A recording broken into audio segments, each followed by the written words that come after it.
ni ate. Wow!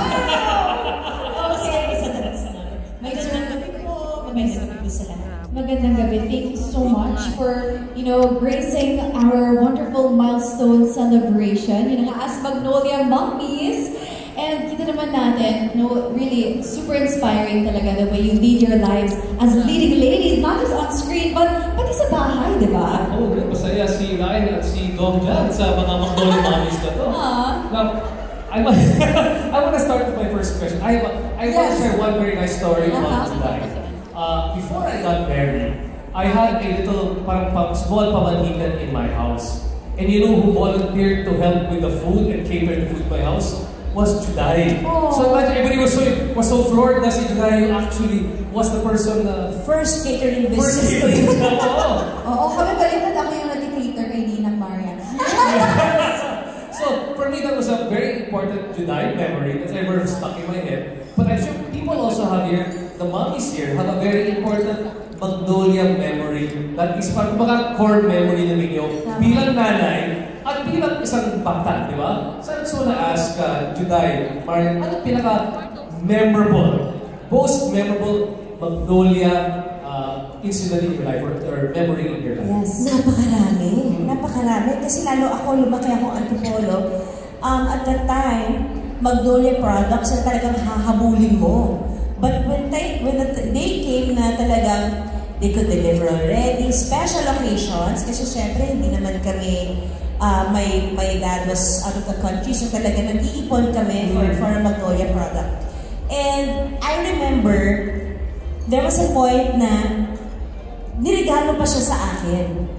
Kasi nga, hindi kami makahanap, and we have naka-budget kami and all, so my friends pulled in their money to give me like my favorite Magnolia product. So it was something na talagang paglaki ko, mag-iipon ako ng Magnolia product. Parang naging aspirational product siya.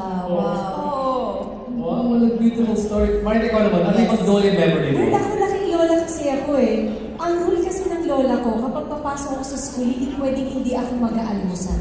Yes. So kailangan talaga kakain ka bago pumunta sa school. At hindi mawawala talaga ang cheesy sandwich. Yeah. Favorite ko yan. At napasa ko sa anak ko yan. So anak ko every morning, hinahanap niya. Pero syempre may mga breakfast pa rin. Pero iba pa rin na pinapapak din itong cheesy na yun. Wow. Cheesy from one generation to the next generation. Yes. Parang lahat naman tayo favorite din ng cheesy. Parang alam mo yun? Wala namang hindi may favorite sa queso. Alam mo yun? Very queso ang ating queso couture. Queso couture, o diba?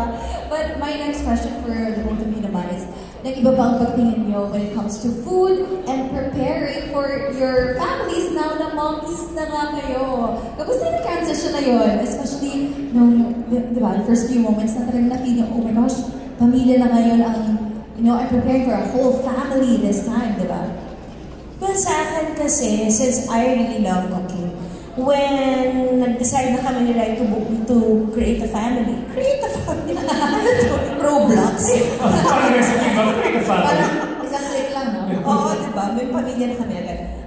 Talaga naging mindful ako. And ngayon, na nagiging pagbuo namin ng memories is, I include the kids with me when preparing their baon, especially, of course, with Lucio. Pagka may football game siya, I love making food for everyone. Mahilig kasi akong gumawa ng maraming pagkain. Doon ako nasanay na magluto ng pang-catering talaga. So, malaking factor yung I would always have Magnolia mayo at home. Kasi it's easy to whip up like a salad, a macaroni, or any sandwich spread that I could come up with. It is something na idadalhin ko pa yan sa ibang bansa. Kasi pag nag-tournament si Lucio abroad, kailangan meron akong kasangga na hindi ko naman alam masyado kung ano yung makukuha ko sa grocery. But just to be sure na magiging confident ako at kampante yung puso ko na I'd be able to come up with something with Magnolia. Naka-impake siya sa akin. Naka-impake talaga siya. Yan ang go-to secret weapons. Yes. Evidence. Ang sarap kaya ng Magnolia mayo sa Yes. pritong isda. Ay, talaga? Yes! Kaya try mo. Napakasarap. Ipapag-share na yung menu dyan sa Magnolia website sa Facebook page. Pritong galunggong lang at mismo Magnolia mayo. Ay, tutumba yung kanin talaga. Jun, nalibang at ka na sa TDC, ha? Super sarap.